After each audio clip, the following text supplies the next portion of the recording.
Hi guys, welcome back to another video.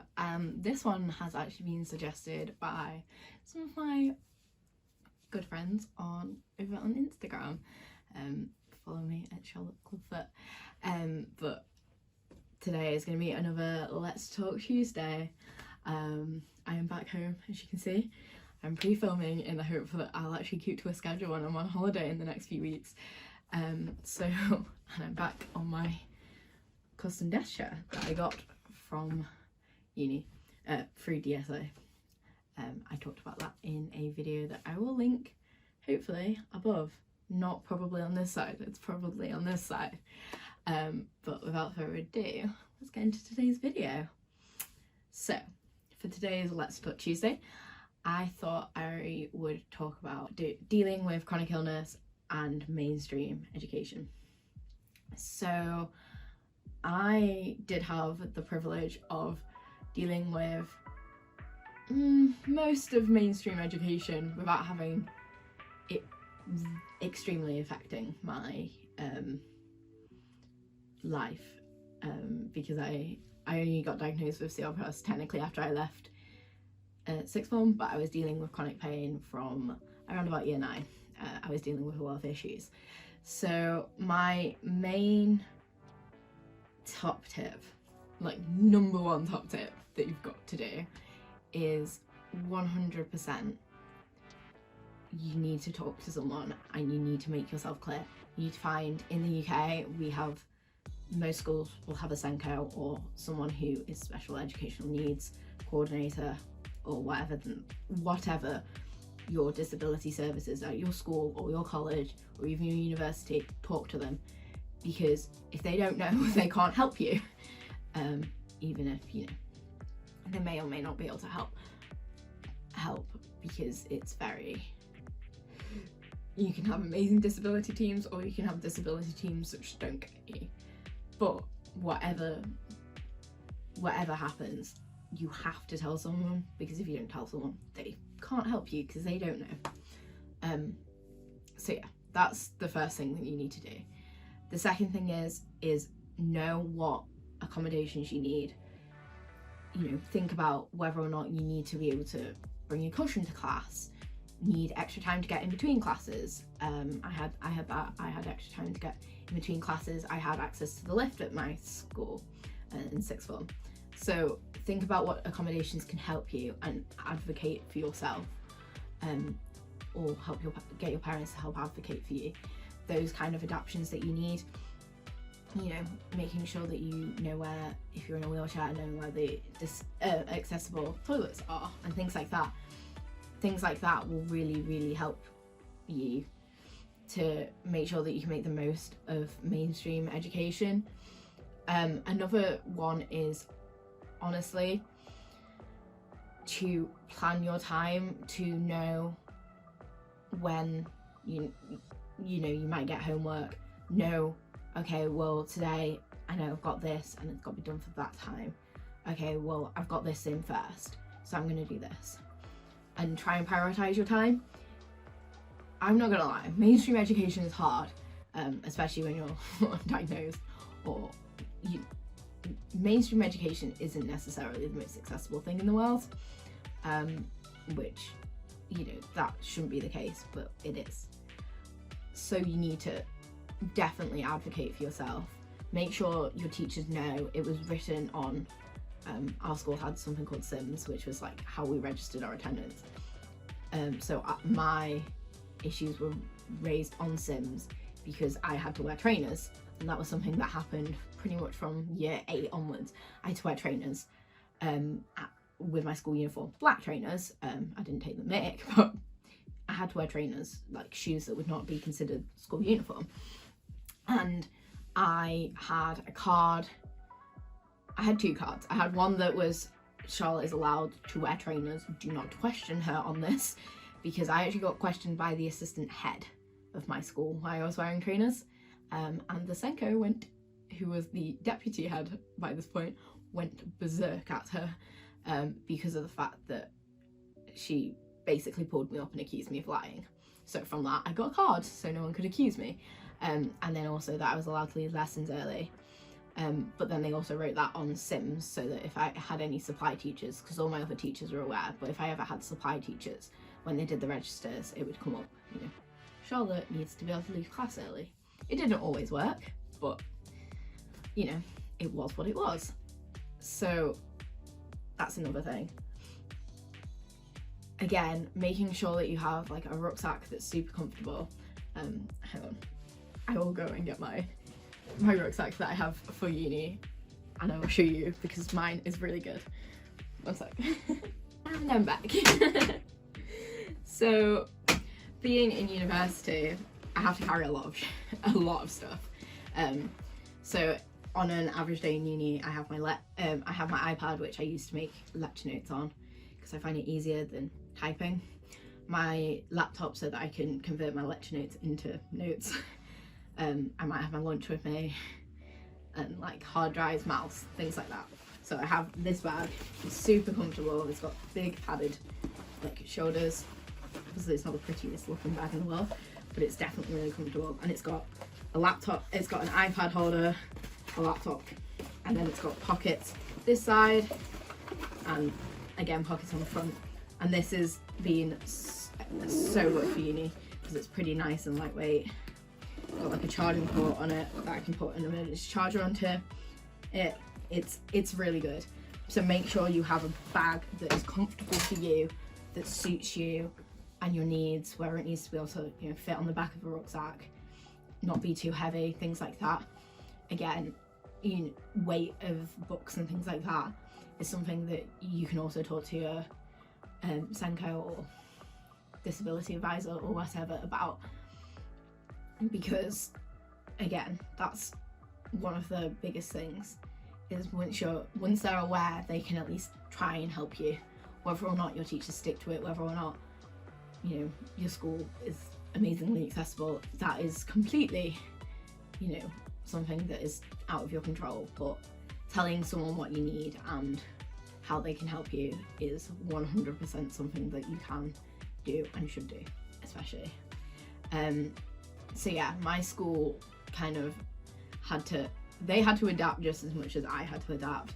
I went from being able to pretty much do everything in year 7 apart from cross country, because that would tire me out too much and I couldn't walk for the rest of the day, to by year 11 not actually even being able to do PA and ending up having to do a completely separate qualification when everyone else did PA, like core PA.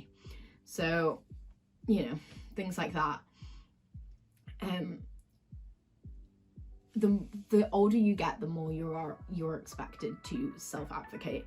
So when it comes to kind of college and especially university, you have to advocate for yourself.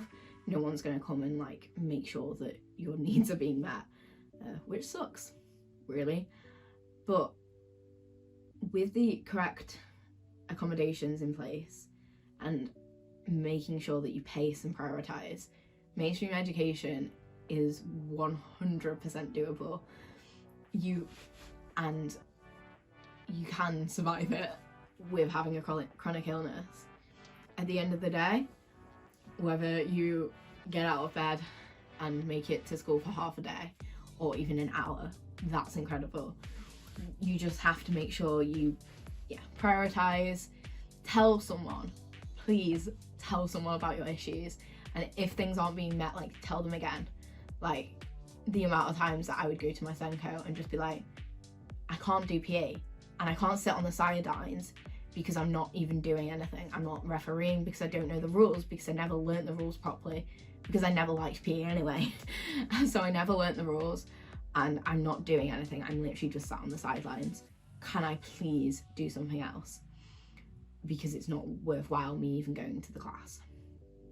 And that was when I got to do a HPQ, which was an independent research project. And yeah, so I got to do that and instead got to do something that I was really interested in, that actually gave me an extra qualification, which gave me an advantage in both like sixth form and in uni. So don't be afraid to adapt. You're gonna have to adapt, and your school, your college, your uni is gonna have to adapt to you as well. And definitely tell someone, because you know, if you're off for hospital appointments. My school was so understanding. I was having, I think I had multiple times where I would miss like the same lesson for 6 weeks because I had to go and have like weekly physio. And they were amazing, and they like understood, and they helped me all catch up, and you know, everything like that. And at the end of the day, like, most schools, there are some, but most schools want you to succeed because it looks good on them, and you know, they want you to reach your potential. So if you are struggling, make sure to tell someone. You know, I did A-level. I actually did 4 A-levels, which is pretty unheard of even for a non-chronically ill person.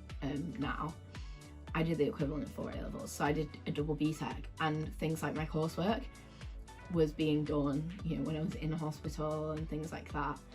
And I cannot tell you how amazing my teachers were over those 2 years. They literally, they would give me extra time. They would, you know, like so simple as like pulling my chair out for me so that I could get in and out of the classroom, you know, things like that. And at the end of the day, you only need 1 or 2 teachers to champion you to succeed. So make sure all your teachers are aware. Don't just rely on, you know, be honest and communicate. Surviving mainstream education is 100% on communication. If people don't know, they can't help you. And I've said that about 5 times now, but it's true. People can't help you unless you communicate with them. And I've been rambling on, and like I said, this video was kind of hard for me to think about because of the fact that I've only really had university surviving with a traditional chronic illness that really, really impacts me day to day.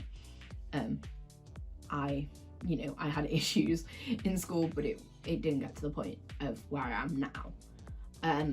So obviously I don't have the same view that some other people might have, like some of my friends on Instagram and things, but I hope it's been helpful, and I hope that if you are going back into mainstream education, or you've been diagnosed with a chronic illness and you're struggling with education, I hope this helps. But yeah, at the end of the day, you need to prioritize you. So communicate with your teachers, make sure you pace, you know, make sure you know where you can take breaks.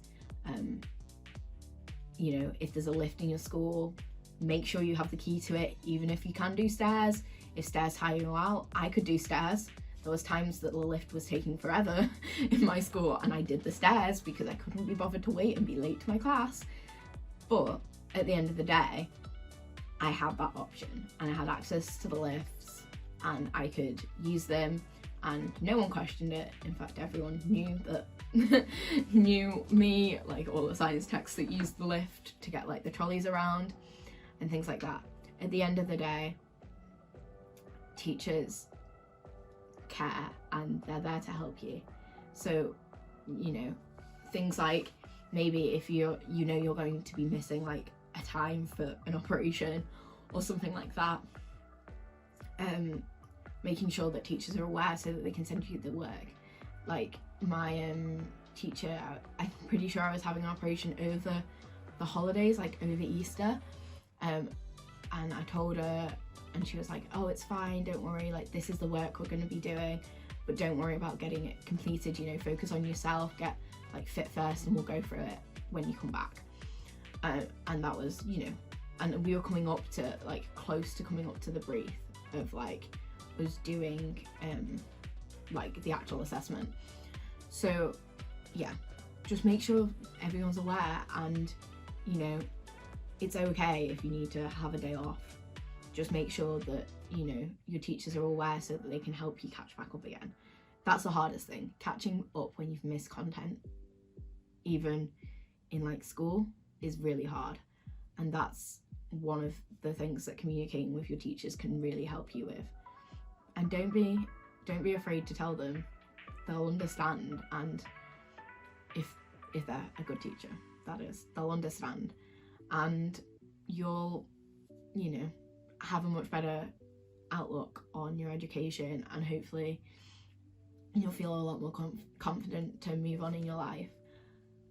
So yeah, I hope this helped, and I will see you in my next video.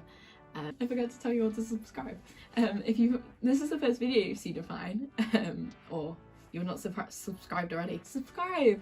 And I do a lot more different sorts of videos. I don't just sit down and talk to you.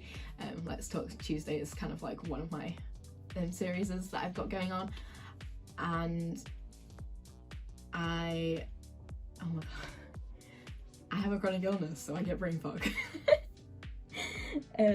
So if you like this video, give it a like, and if you have any other tips for anyone who is trying to survive mainstream education with a chronic illness, drop them down in the comments below, because I'm sure they'll be a help to people who have watched this video. And I think that's all, so I'll see you in the next video. Bye guys!